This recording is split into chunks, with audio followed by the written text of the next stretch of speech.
So in a minute I'm going to bong in. I'll ask that you just go into a quiet place and allow me to speak for a few minutes to create a frame of reference as to why Earth system science is an extremely important part of an eco-spiritual journey. Okay? I don't want to be prescriptive about it, I just want to create a space for that story to be heard, right? Then we'll bong out. I will basically race through the material so that there is plenty of time for questions and contemplation. And at the end of that, then we'll bong out again to close the session, and I'll ask Amit to do a little reflective practice so that we can all share what we're feeling. So the questions can be around the left brain intellectual stuff, and after I bong out, then Amit can sort of tap into any spiritual sort of thing that's going on inside you. Yeah? Okay. So let me bong in and ask you to close your eyes.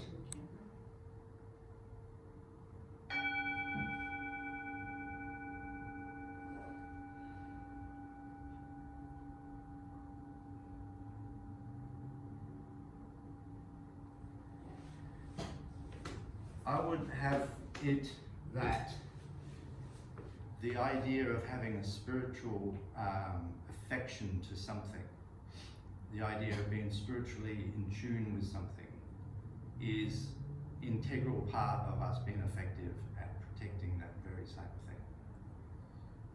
And that if we are spiritually attracted to something or resonant with it, that we are much better able to be guardians of it if we have a deeper understanding of it. And with respect to eco-spiritual, one of the frames of reference of deeper understanding, not the only frame, one of maybe numerous frames, is Earth system science. In my journey over the last 5 years, trying to communicate sustainability through spirituality, I've constantly run up against people for whom they cannot see any way to bring science and spirituality into the same breath. And what I would suggest is that that is a position that they can hold. There's nothing wrong with that, it's their choice. But that there is a power when you open up to sciences, particularly in the space of Earth system science with respect to eco-spirituality. This is a spiritual tradition that Vita is trying to pioneer, to try and find people who are not only open to the spiritual connection to nature, but also open to a deeper understanding of how it functions. And I would invite you to consider this next hour as a spiritual experience, albeit a different spiritual experience, but a spiritual experience within the frame of eco-spirituality. That's my humble request to you.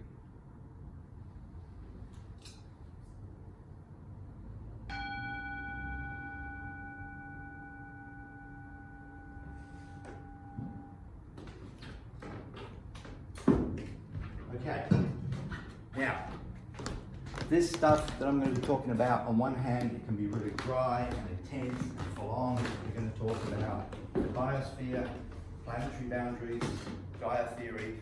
I'm not asking that you will come away from this being experts in the field. You're simply not going to, if you're new to this material, this is basically just like running past it with a torch, like running through the Lasso caves in the dark with a torch going, oh. All you're going to get is this fleeting glimpse of the lay of the land. There's not going to be enough time in this space in an hour to cover this subject matter properly. And we're going to leave lots of space for questions and some space for reflection. So the main component is going to be basically a crash course. And my invitation to you is to see this crash course as a part of the spiritual journey in eco-spirituality, and just open yourself to be confused. Just be okay to be confused. If you don't know what the hell is going on, that's just fine, because that's about as much as you can reasonably get from the material that I want to present in that short amount of time. For me, I kind of talk fast and think fast, and I really like it when it goes like that, and I appreciate that a lot of people just want to have a more contemplative pace. So if you could just allow me to hold your hand and run through this material. Yeah? So, I'm going to talk about briefly the context of Vita, the biosphere, Gaia theory, and planetary boundaries. I want to talk to you about this thing that I call the feel, know, do triaxis. And again, it's what I just referred to, is that my belief in the world is that if we want to fix this problem of this Anthropocene crisis, if we want to get out of it, we've got to have millions of people who've got these three things. That they are enlightened by the natural world and connect spiritually to nature. That's what we'd all associate with eco-spirituality. But for me, I'm just trying to open the frame to say that we should be grounded by science, reality, and natural patterns, and seeking a deeper understanding of life. So a deeper understanding of how indigenous people see nature, a deeper understanding of how different cultural traditions see nature, and we should be active in trying to make, using this insight and these insights, spiritual and intellectual, to make things better. You can't reasonably make things better unless you understand what it is you're trying to do. Okay? So that's important. This is fundamental to Vita. Thank you. So the first thing I want to do is I want to talk about this concept called the biosphere, but just to frame the biosphere. There's this concept called the habitable zone. And the habitable zone is this idea that there is life on Earth because our planet is not so far away from the sun that it's out in this cold frozen zone. And it's not too close to the sun that it's just boiled off all the water. And that depending on how much greenhouse gas we've got in the atmosphere, we can stay within this narrow band. This narrow band is the Goldilocks zone where we've got ice, steam, atmospheric vapor, and water. If you add too much greenhouse gas, then the planet absorbs too much heat, and technically you actually need to move the planet into a wider orbit. So if we can moderate the greenhouse gases on the planet within a certain boundary, then this planet is actually good to go for several billion years. And beyond that time, as the sun ages, it swells up and gets to the point that it will simply just be irradiating the planet too much. Okay, but we won't be able to sustain life. Let me just scroll through. So when we talk about the biosphere, I'll get to a definition in a minute. The first thing I want you to get your head around is the atmosphere, the gas that surrounds the planet.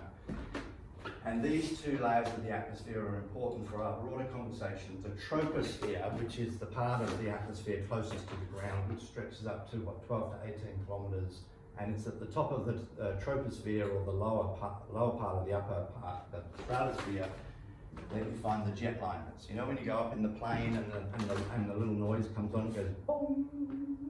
That's because you're up at cruising altitude, and basically all the weather is down here.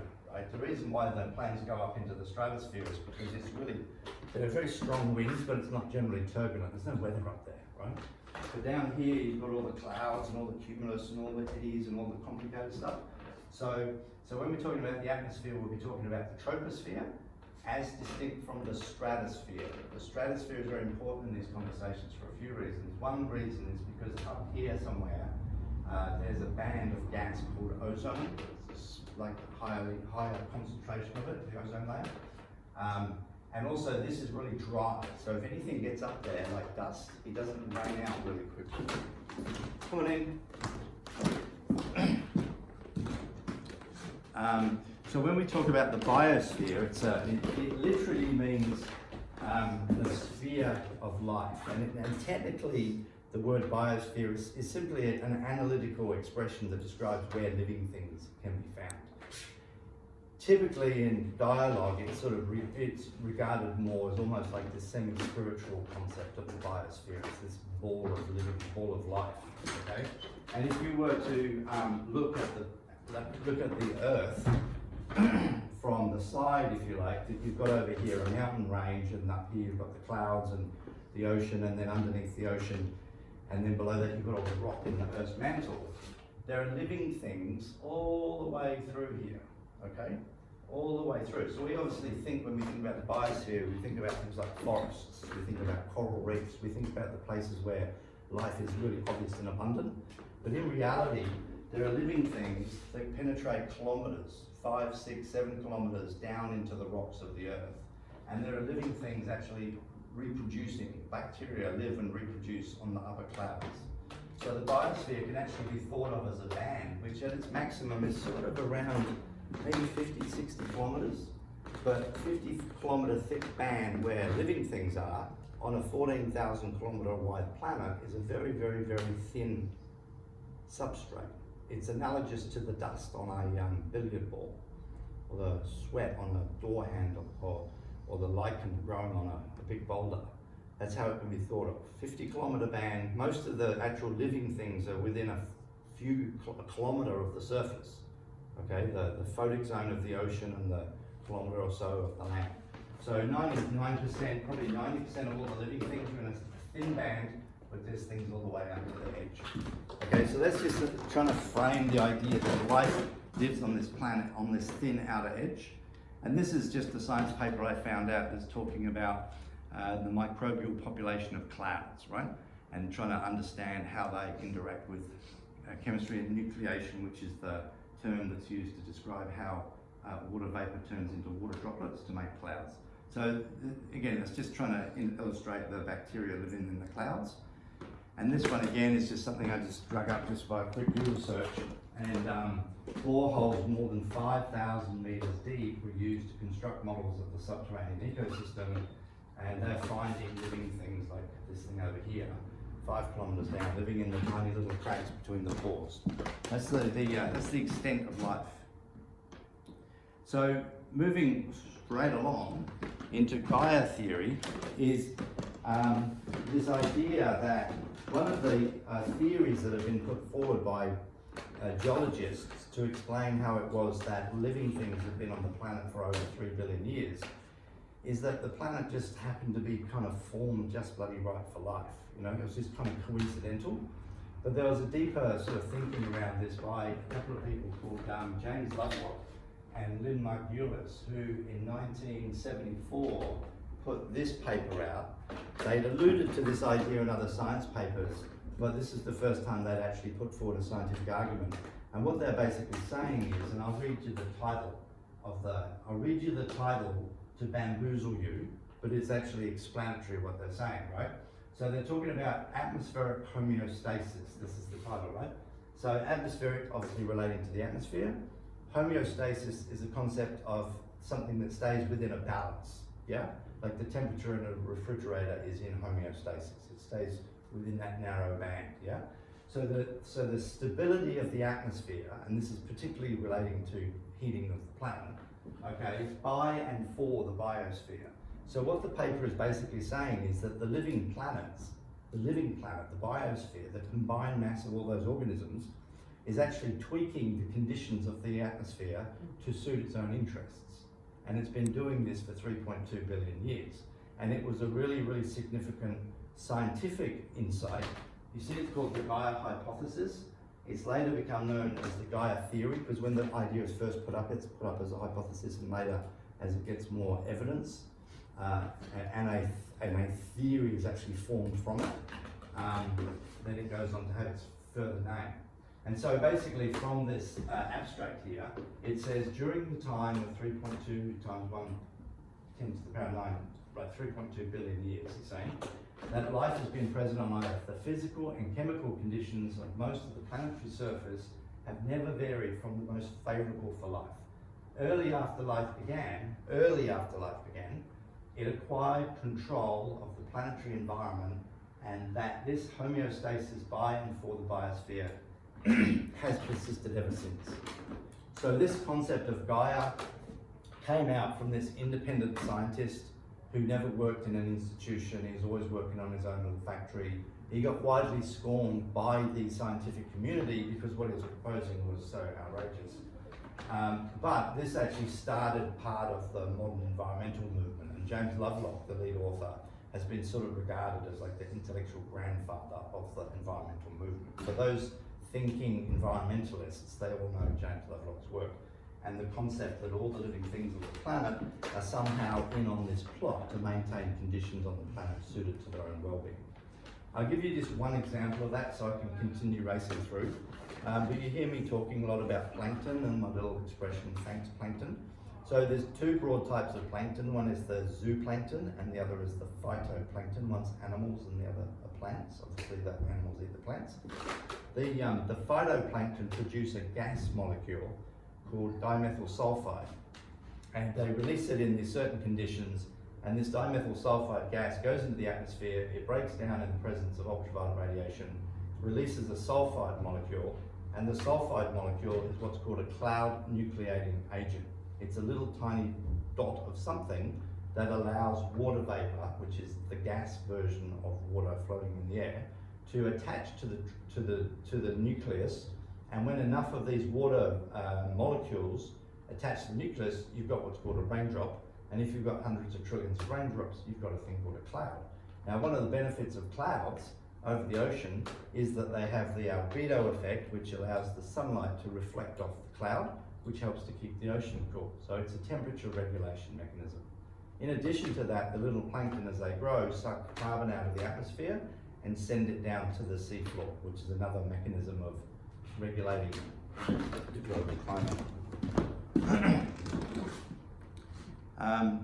This little diagram came off of YouTube, and it's basically just trying to sort of show, with respect to Gaia, the sort of interactivity between the gas molecules. And here's the rabbit eating the leaf, and there's the cycling of the CO2 comes out of the animal, gets absorbed by the plant releases O2, and there's this sort of virtuous cycle. And one of the things that the Gaia hypothesis talks about as well is this balance between entropy and neg entropy, which I won't go into in much detail except to say that when you burn a match, you increase entropy, which is randomness and disorder. But when a tree grows, it reduces entropy and creates order and structure. And so what's happening with this rabbit-leaf relationship is that the leaf is creating order, right, in the terms of structure. The cells all structured together. And when the rabbit eats it, it basically dumps it out of its back end in a very random manner. I don't mean it cracks randomly. I mean that the chemicals in it are not structured anymore. They're all broken down. And it's this balance between entropy and neg entropy, which is one of the things that holds the whole planet together. Okay. So any questions, anyone, along the way? As we swoop through at 50 miles an hour? No. Okay, now Planetary Boundaries is trying to take a look at planet Earth, and just the hypothetical scenario that started it was, if you imagine that there weren't people on the Earth and ruining things, then what are the elements or the components of that whole Earth system, that whole circulatory body of air moving and water moving and hydrological cycles and so forth? What are the structural elements or components of it that if damaged could threaten the integrity of the whole system? And so this is back, I think, in about 2005, a whole bunch of Earth system scientists got together to sort of ponder this big question. And they came up with this idea that there were 9 planetary boundaries. Now, the boundaries are on this diagram is this level here, this ring here, and this ring here. But what we're really talking about is 9 Earth systems, if you like. Call it Earth systems with certain boundaries. Because the idea was that that with respect to, say, climate change, we had a pretty good idea from quite a while back now that if you push the CO2 in the atmosphere too high, it starts to really mess the system up. So there was this idea that there was boundaries there. We've known that there are boundaries in here. And so the idea was to look at these 9 different Earth systems and see if we can actually figure out where we are with respect to the safe boundary, okay? So what I'm going to do, again, I'm going to rush through this, but I just want to get you the idea and name them. So they start with climate change, and this is not sequential. Then we have this thing called novel entities. I'll explain it. Stratospheric ozone depletion, atmospheric aerosol loading, ocean acidification, complicated one, this one, biogeochemical flows, which basically means nitrogen and phosphorus pollution, freshwater use, land system change, and biosphere integrity, which has got 2 components, which we'll come back to later. The idea was that we've mapped out that these are the big Earth systems that need to be protected if we want the system to remain intact. And that the idea was that you get your data, you go and collect your data, and you lay it out on this chart. And what you're seeing very broadly is, for example, this one here, novel entities, we've got this sort of line here, so it represents if you're within the green line, you're safe, and if you're beyond the green line, you're in the sort of danger zone, and if you're beyond the red, you're like, real danger zone, okay? And if you go out here for too long, there's a chance that the whole system could come undone. That's the point. So what the data shows is, for a start, that 3 of these things don't have proper quantification yet. There was a paper that came out the other day that answered that one, and it actually said that we are way the hell beyond it. So this is not an updated, this paper came out a few weeks ago. With respect to plastic contamination of the planet, that is enough to really ruin things. So they're suggesting that plastic contamination on its own puts us out in this super danger zone. So what I'll do is I'll just walk through the graphs, each of those 9 systems. But first, I just want to show you this and just give you an idea of how this is a really valuable tool in this diagram. Is that if you actually go back to 1950, so if you imagine, for example, that where you've got the yellow and the red, that's really, really dangerous stuff. Where you can see over here, you've got some yellow and red back in the 50s, but all these other ones hadn't been damaged to the point that they're kind of alarms going off. And so when the 1970s comes along, you start to see it broadly the same, but then by the time 20 years has passed, we start to see that we really start to hit into some serious issues with the function of the Earth system.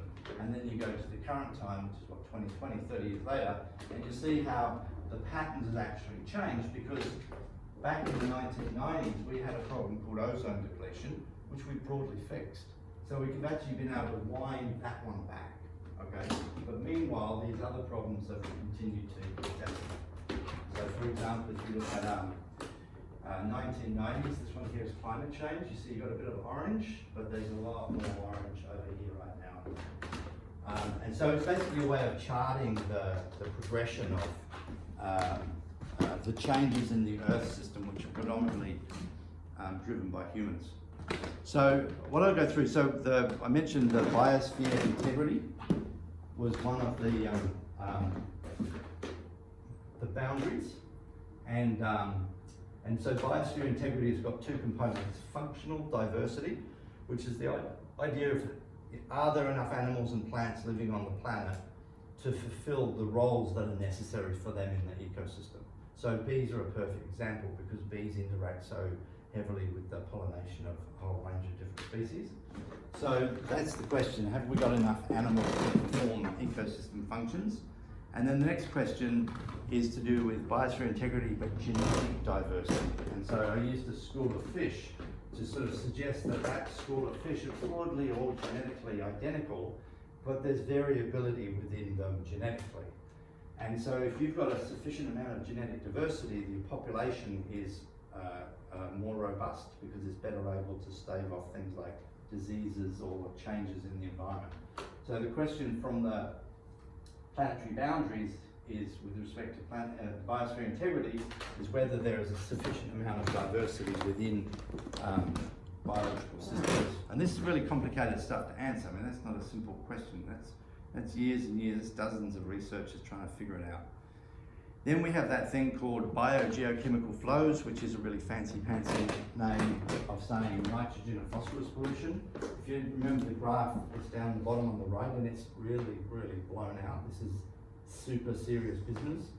And the concern is, if there's too much nitrogen in the water, nitrogen is obviously a nutrient and you need it and it's valuable and you can't do without it. But if you've got too much of it, you get this profusion of life growing that quite often is really, really simple forms of life, like this algae, which then basically changes conditions that it destroys the capacity of higher level living things to survive. So I do some work, we did some work years ago in Townsville around these artificial lakes, and they had a problem there that sometimes during the summertime, they just have this mass fish kill, and you go through and trying to figure it out.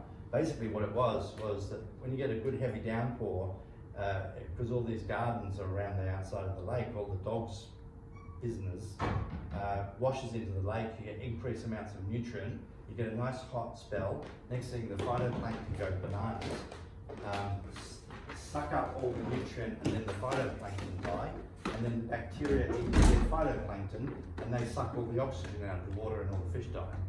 So that's a little pathway by which these two here are recognised as important for the maintenance of life on Earth. Can I ask something? Did anyone of you know that in the Netherlands now, which is, I don't think it's one of the only countries in the world, the court has ruled that we have too much population. Okay. And this means that the last years has been huge implications. So there can be no buildings. We had to go back from 130 to 100. That is just a little thing, tribal highways. Farms have to be closed because it's so big. Right. Right.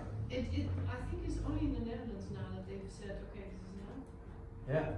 Well, that just demonstrates to me that the it does. It is so. I think other countries are now using the jurisprudence like from Holland to try to get other countries. Yeah. Yeah. So nitrogen. So everyone will be freaking about CO2 and climate change, but if they've got their head around maintaining the integrity of the system, it's all these other things, right? Okay. Is that 4 minutes? Is it, Brendan? 3 minutes. Okay. Okay, very quickly, ozone depletion. So in the stratosphere, there's this band which has got a lot of ozone in it, and ozone blocks out ultraviolet C and B. And if you destroy the ozone layer, then these radiations come in from the sun, and they just kill things on Earth. Living things on Earth aren't tolerant of UVC and UVB. For humans, it means extra skin cancers. They have instances in Peru and different places where sheep start going blind because they get exposed to the ozone. There was a big international agreement back in the 80s called the Montreal Protocol, which broadly speaking reigned in the humans' destructive practices, ozone depletion. Novel entities is a complicated word that the scientists use to describe a whole range of different things. I'm going to show you 2 or 3. But the idea of novel entities is things that weren't here before humans arrived, and right to the extent to which the planet is able to handle them. So this photograph here taken in Bali basically just shows the whole sea is just full of plastic trash. And plastic trash is all over the whole planet, all the way through ecosystems and food chains throughout. This is photographs of phytoplankton that have basically absorbed.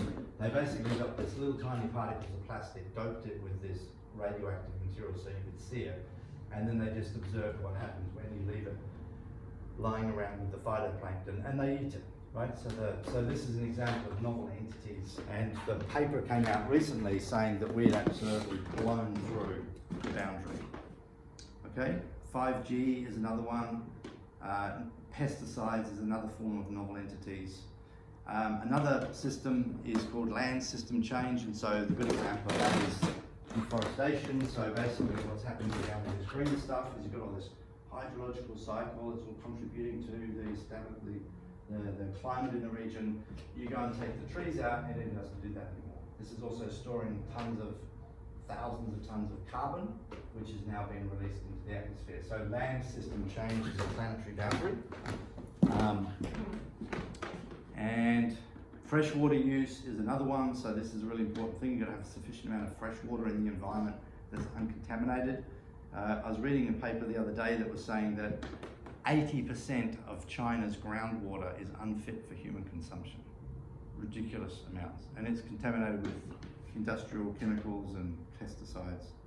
Atmospheric aerosol loading, so this comes back to the idea that if you put stuff high enough in the atmosphere, that it will stay up there a very long time because it's really dry and it doesn't rain out. And that a lot of dust particles and smoke particles from the really big fires can actually loft millions of tons of particles into the atmosphere, which then effectively shade the Earth, which is good in a way because it cools the Earth, but it also starves photosynthesis. What else we got? There's photographs of wildfires off Australia, and you can see basically, you can't see the stratosphere, but these clouds here come up. This might be the fire itself over here, and then they've come into these high altitude winds and basically spread out like this. Some of these fires in the east coast of Australia 2 years ago, there's evidence to say that the particles of the smoke fell out over the Pacific and kicked off a massive plankton bloom, which when they actually did the sums of carbon in the atmosphere versus carbon out, actually balanced itself out. Didn't do much good, of course, for the billion creatures that died in the fires.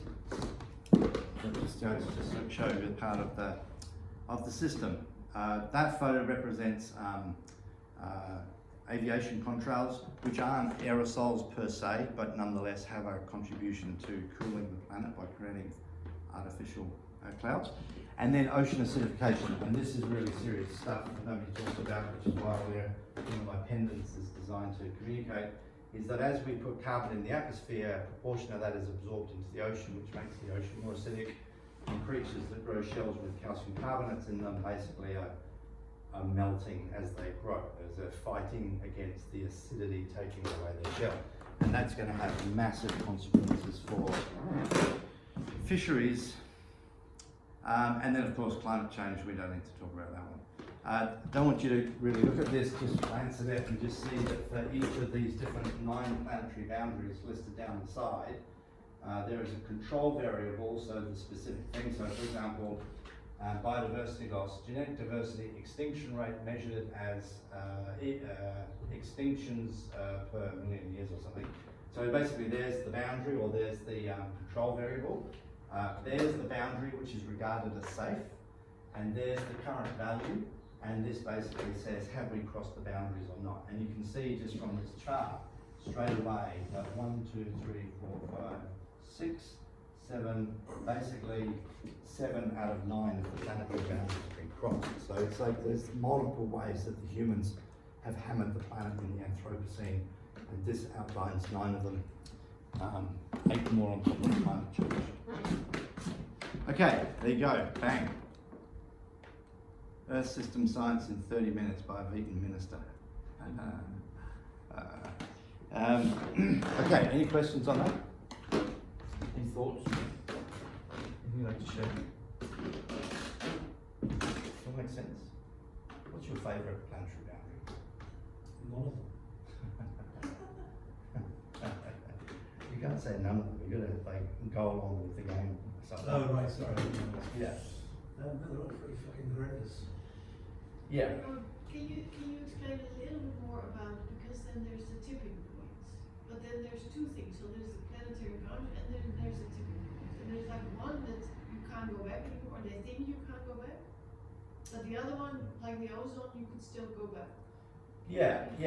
So, using ozone versus climate as a case study of those two, you could sort of say that there's a tipping point beyond ozone where if you deplete too much ozone, then if you leave it depleted like that, you're in big trouble. So you could say that there's a tipping point.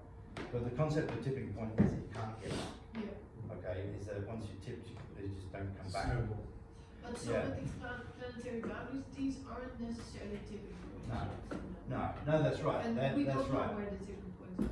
That's Well, tipping points are particularly relevant for, say, biodiversity loss, because once you've lost the biodiversity, you can't get it back. No. So there's, so which of those would be subject to tipping points? I guess climate change. That doesn't represent your image, because your image has 3 question marks against it, and yet they've got. Yeah. So this one here says not quantified. There was 3 then.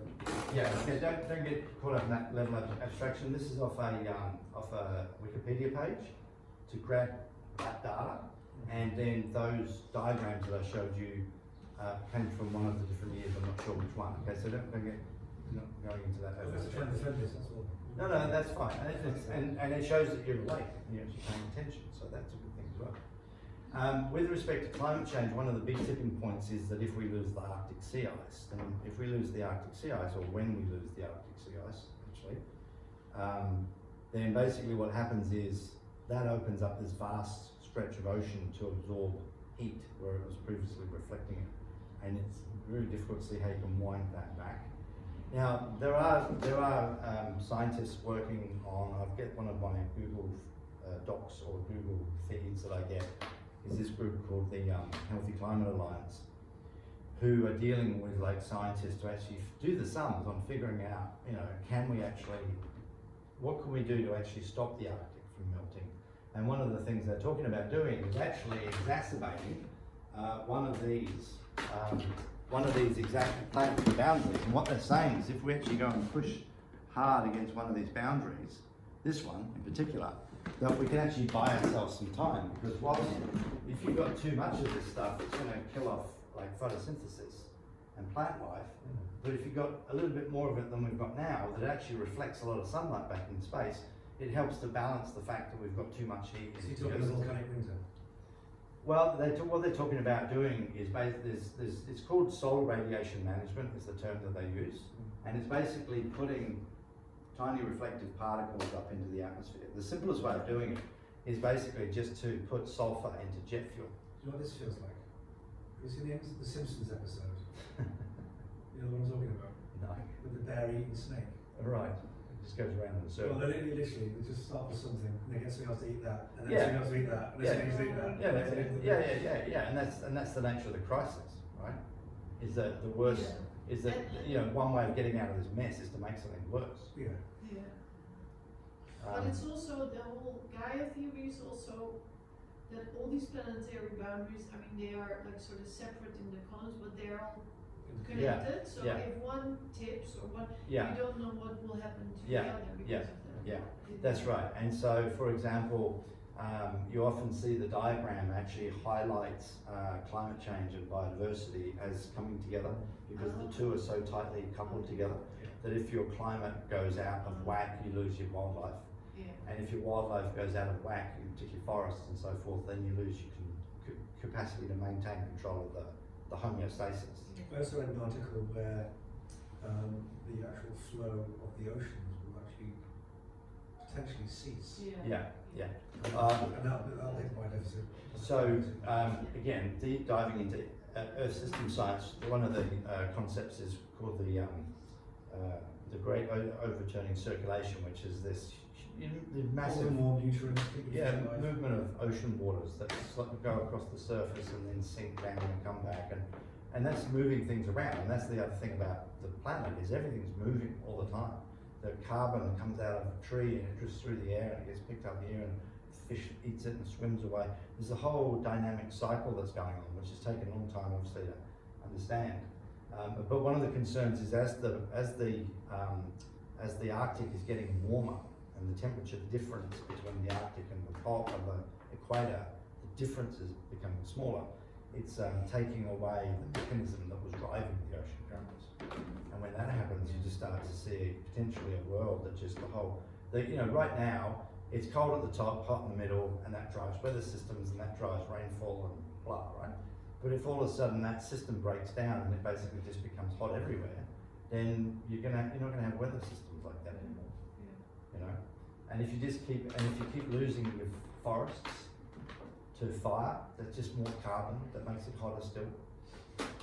So they know sort of the numbers for the CO2, no? And what stays between the livable sort of, Yeah, so the numbers. But for the other boundaries, it's insecure.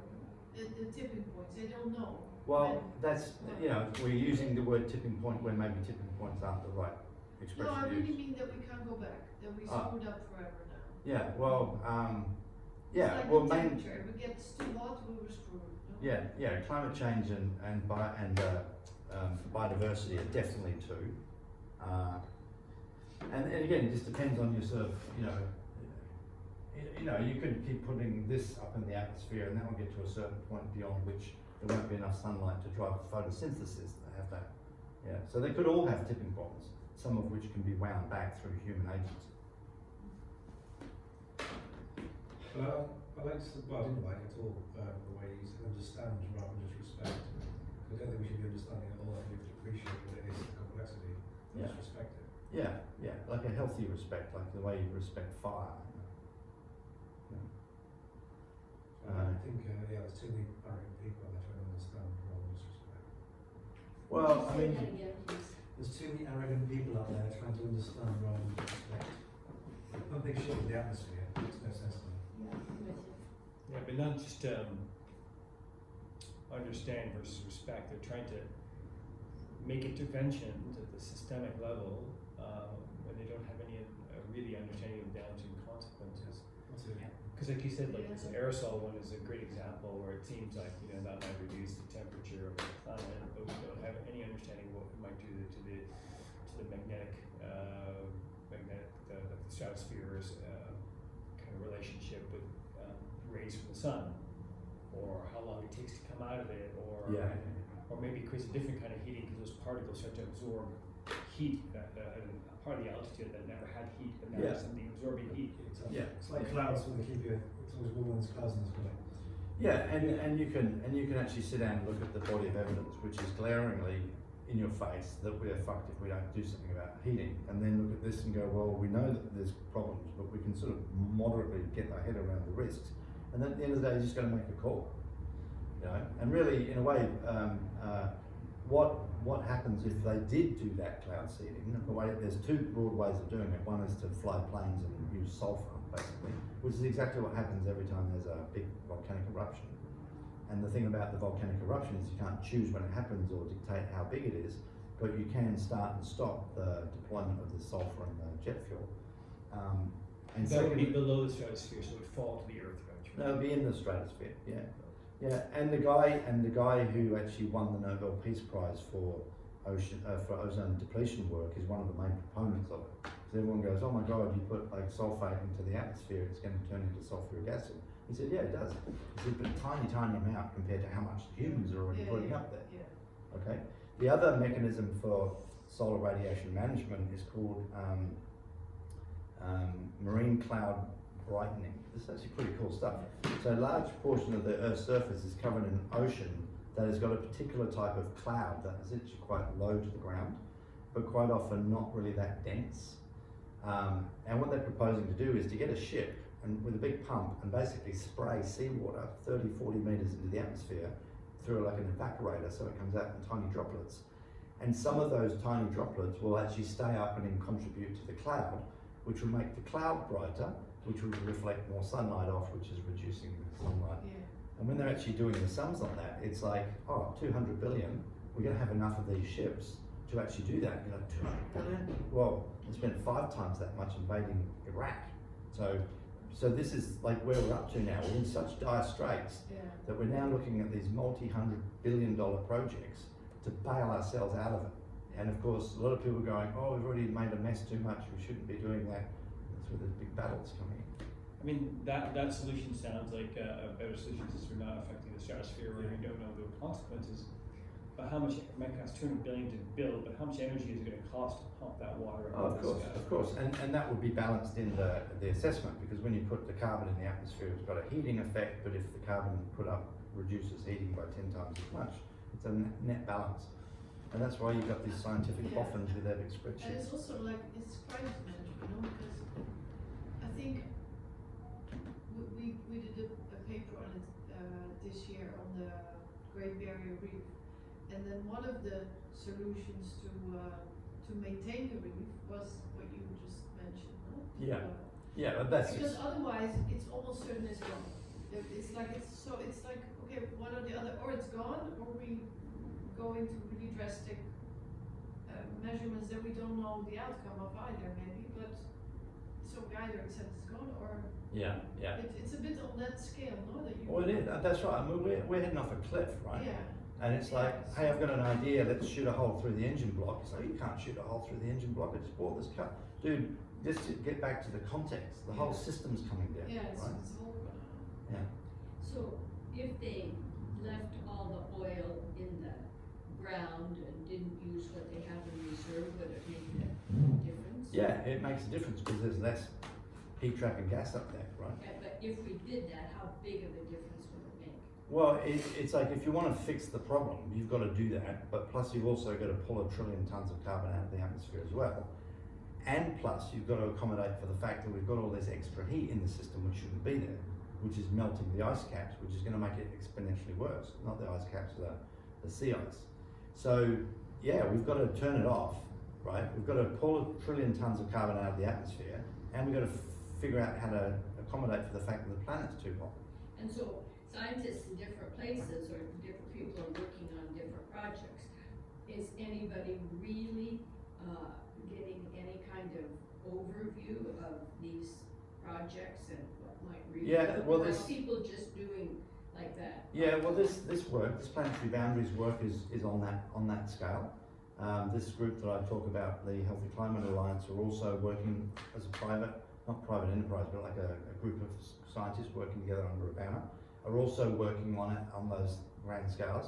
There isn't really a single institution on this planet that's in charge of it, and this is where you go back to Rupert was referring to the book Ministry of the Future the other day. There was this idea that there was this institution that actually looks after these things, and it's got like this massive budget.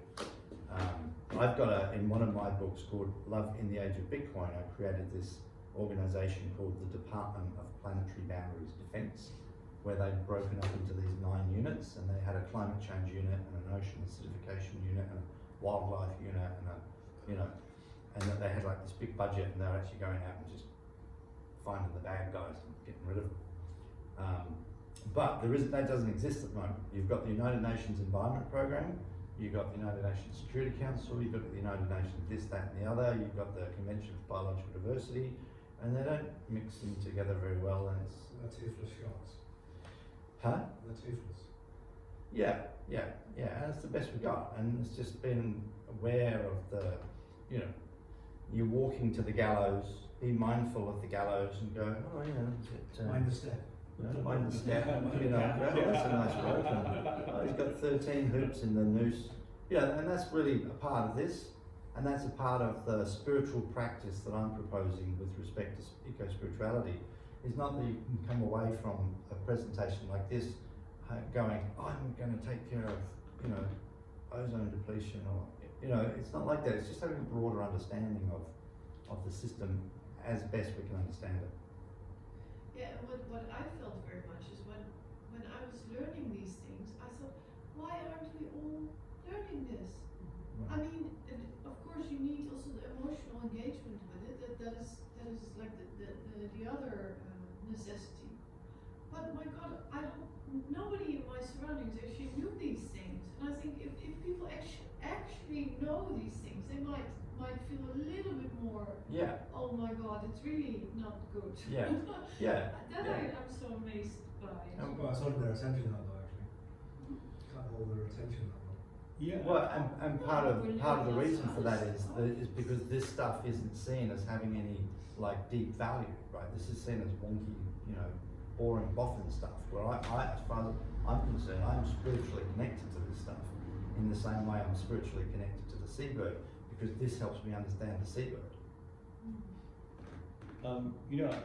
Just one thought just on the rational versus emotional kind of sharing, and that we just blend them together because we're already starting to share a little bit about our emotions.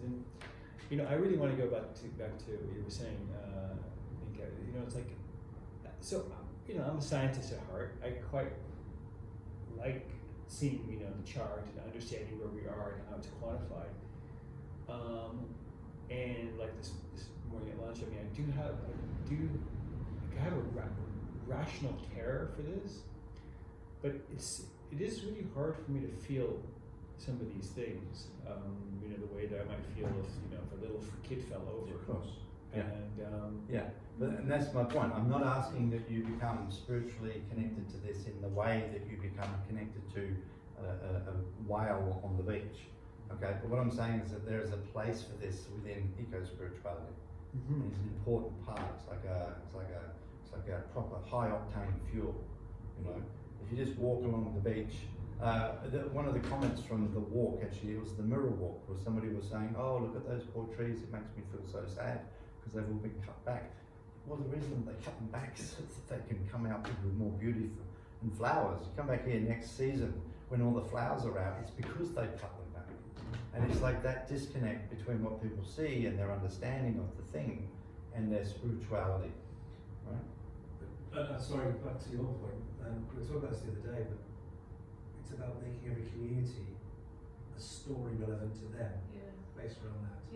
And that's the disconnect. I think you need a story relevant to that community. And that's where we've got the disconnect. Well, how much time have we got, Brandon? 10 minutes. 10, okay. I'll talk for 3, you got 7, then we close, right? Just taking up on that point. Okay, so how does this practice centre and the work over the last 3 weeks interact with the planetary boundaries? Okay, so let's go to the list. You can jump in, or I'll just explain that. So over here, obviously climate change. We all came here in motor vehicles and airplanes. Obviously, ocean acidification, because that's fundamentally the same source. We've contributed to ocean acidification by coming here. Yeah. Right, being here, we're running on electricity. I don't know what the main supply here is, probably mainly coal or gas or something. So there's a carbon footprint just running with lights. A lot of it's nuclear here. Nuclear, okay, well that doesn't really, that actually fits in here. We're contributing to this radioactive and nuclear pollution, that's novel entities. Biosphere integrity, we're obviously eating the way that we eat. We're sort of not really materially contributing to that. We're also contributing to this by shedding plastic off the motor vehicle tires as we drive around. So this is actually a really relevant diagram. You can apply it to communities, that's what I'm getting at, right? Okay, so atmospheric aerosol, no, not really doing anything there. Stratospheric ozone depletion, well, there might be some old fire extinguishers lying around the place that should have been thrown away. Our refrigerators, we've got 2 here, where did they go? Yeah, how energy consumption. So the Montreal Protocol got rid of the refrigerant gases that cause the ozone problem, but the refrigerant gases, if they leak, are powerful greenhouse gases. Okay. Okay, I want to finish up. Can you give us 5 minutes to? Yeah, I mean, just open up the space for us to share our feeling about this. Longing.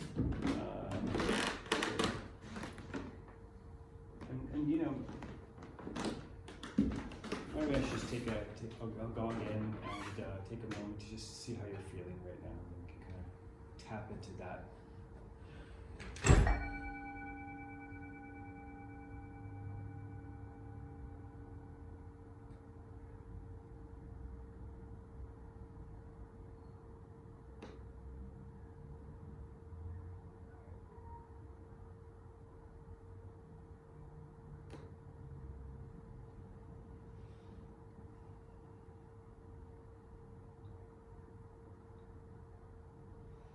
Like our Dharma sharing circle yesterday at Plum Village, we just really open up the space for people to share how they feel. Because we're often speaking about rational things quite a lot and not so much our emotions. I feel calm. My heart is racing because I've been, but I feel calm because I got to share something that's very important to me, and I think important to everybody. See that front. I feel good. And this stuff I've been dealing with this stuff for 20 years, so it doesn't scare me anymore.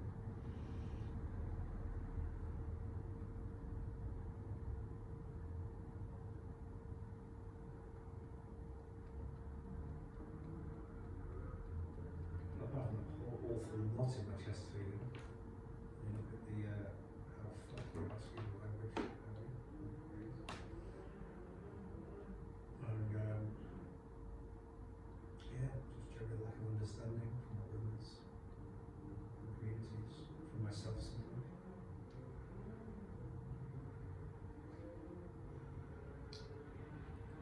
I feel overwhelmed, and I think that I discovered one reason that when I start a conversation, try to start a conversation with someone at home when there's no response. It's not only emotional topic, an overwhelming topic, but we don't have a lot of this information. I don't have it, nobody else has it, so we're just in the dark. Besides, we know that we're going down, we don't know anything. I don't know. I watched a really good YouTube on tipping points, excellent. But do I remember? No. And can I talk about it? No. So I see all that, and it leaves me feeling overwhelmed. So not only is the problem out there now, it's also here. So it's like it just puts another layer on my shoulders.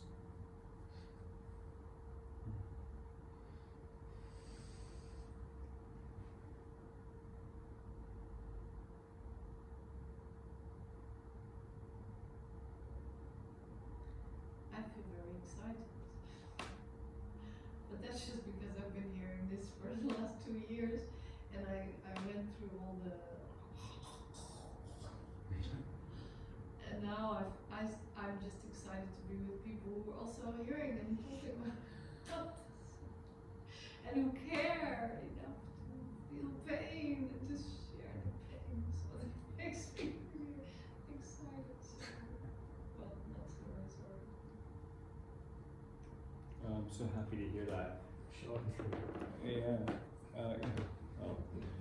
You know, I really feel when I stood up, I felt my feeling much more than when I was sitting down. So I'm observing that, and I can really feel this feeling, that kind of constriction in my chest, like this kind of chest here as well.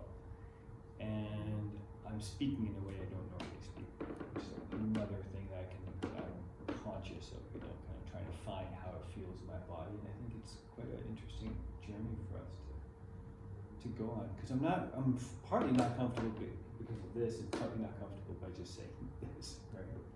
So kind of as above, so below. And I also find it extraordinarily overwhelming. Like, even though I have a scientific interest in all of this stuff, especially when it's kind of like all comes at you, look at a scorecard. And I'd say this scorecard is actually quite positive compared to some that I've seen, which are like, you know, we're basically crossed everything almost in reality. So one feeling and one thought I had on our conversation was that, you know, like we know that emotion might be the key to getting people to take action. So sharing, you know, like the structural information is useful for some people, but it might be overwhelming. I think we recognize. And maybe the third thing was like this idea that we're running about stories, that we got to find stories that are almost like customized to individuals. So you kind of tap into them where they're feeling something. So I might be really attached to dolphins, and so I have to feel through my connection to dolphins as a pathway to like recognizing, oh shit, there's something really treacherous going on, and that I want to take some action in my life, my own life, to do something about that. Right? Like you said, we see how much carbon we burn to create this thing. And to that, there's two things. One is, when I look at my feelings when I watched that Avatar movie last night, it almost made me sick in my stomach because the amount of violence that I saw, it was just, ugh. When I watched this, which is overwhelming, but I don't start feeling sick like that. So I have to balance those, because I know this violence is going on in our world right now. All the money, all the energy going into that. We need a big dynamic shift so that we've got to focus on climate change, and that's one reason because we don't have that shift, and I should be integral to it, but how do we make that shift from where our money and focus is to this kind of thing? And I forgot the second one. Sorry, we've got ways to work on that. Only two left. You know, in Avatar, I was really like, that scene when they destroy the home tree is so fucking intense. So I really felt that moment. But you know, the one that brought like the tears closest to my eyes was those two scenes with what's his name again? Sully? Jake. When Jake had to admit that he had been inauthentic, and when he kind of stepped up to try to, like, you know, fix it in front of everyone. Those are the two moments that actually got me most connected to that film. I'm curious to know where you guys have the most emotion. I watched Avatar last night with a couple of person who's never seen it, so I was very overwhelmed by the whole thing. But we had an excellent discussion afterwards. We had an excellent discussion this morning, and we're still a little bit there. Have you seen it? Yeah. I'm realizing my mom might be at the door now, so I don't know. Yeah. Oh, was that the door knocking? No, someone came in, but there should be here around now, so. Yeah, I think we're on time too. we, It's time now. Yeah. yeah. Just wanna hang out and then. So does anyone else have anything to share before we bung out? And only with this, with the stories what you said, is that I just read like 1 week ago or something, one of those major climate scientists, Lala, that said for years already, who said, I am so saddened, or maybe it was in the deep meditation book, I don't know. He said, I'm so saddened that we failed as scientists to engage people emotionally with what we were talking about. Because it's so important that they know the state, but if we don't reach them emotionally, it just stays somewhere here, or it gets overwhelming and you can't, you know. Like for example, if I have had these lectures at school this last year, I would have wanted to debrief like this. I did that with students myself, but like going into how do you feel now afterwards? You know, what happens now? How do you know? Oh my God, some people said, oh, I'm so in the chat box now. I'm so depressed of this. And so okay, let's go there then to the depression. No, and that is so valuable. So in that way, I'm so happy that you brought this up for that connection, no? Like, so there's the information, but then what? That Yeah. brings up so much, and Yeah. then what do we do with what that brings up? Yeah. And not look away, I mean, but stay with those feelings, no? But based on the leadership we've got today, I feel we've got more like Team America. Fuck yeah! Because of you guys sitting in there talking, is that what you're talking about? Oh, there's this hysteric, satirical, black cartoon comedy, and Team America saving the world, and it's just ridiculous. And that's our politicians. We've got Boris. We've got Boris. We've got Trump. We've got who the next one I think comes along, probably Trump again. Actually, that's where we have, because I think a lot of this stuff is actually probably manageable over time. Yeah, that's the sad thing. That's Yeah, the sad that's thing. the sad thing. Yeah, I just think we've got hands tied behind our backs. And it's 50 years, no? It's about 50 years that they've sort of started to understand 70s, this. yeah, 70s for sure. So they've got companies like Shell doing what They they do. do, and They used to give Joanna Macy and those people money. Really? Yep. Really? Okay, I wanna be on time. Oh, You're That's fine, okay. you failed. I'm sorry. Yeah. You haven't saved the Don't world. tell them. You haven't saved the world. You made us depressed. thank you Thank so you, much. everyone. Great, thank you.